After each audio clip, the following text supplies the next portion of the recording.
আজকের আগের দিন ২৪ ঘন্টায় ডিবি কর্তৃক ২৫ জন কার্যক্রমে সিদ্ধ আওয়ামী লীগ এবং তাদের সহযোগী সংগঠনের নেতাকর্মী গ্রেফতার করা হয়েছে। তাদেরকে প্রাথমিক জিজ্ঞাসাবাদে আমরা বেশ কিছু গুরুত্বপূর্ণ এবং চাঞ্চল্যকর তথ্য পেয়েছি।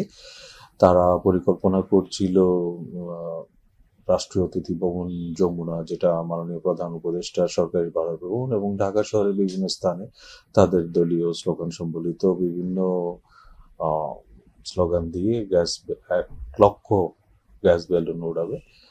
তাদের যে আভ্যন্তরীণ যে কনভারসেশন সেটা আমরা দেখেছি এবং সেগুলোর উপর ভিত্তি করে আমরা এটা জানতে পেরেছি এবং মূলত এই চক্রটাকে আমরা আইনের আওতায় নিয়ে আসতে পেরেছি।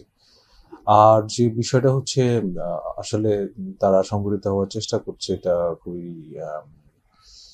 অস্বাভাবিক নয়। আমরা আমাদের যে প্রচলিত নিয়ম আইন কানুন রয়েছে বিধিবিধান অনুসারে আমরা কাজ করছি। একটা বাড্ডায় এবং আরেকটা শাহজাদপুরে, এই দুই অঞ্চলে দুটো যাত্রীবাহী বাসে অগ্নিসংযোগের ঘটনাও ঘটেছে।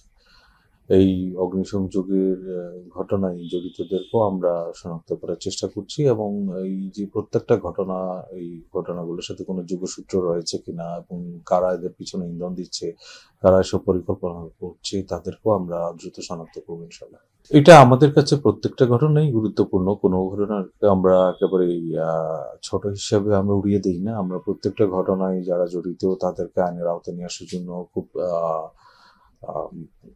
গভীরভাবে আমরা কাজ করছি এবং এখানে যারাই জড়িত থাকুক না কেন তাদেরকে অবশ্যই আইনের আওতায় আসতে হবে।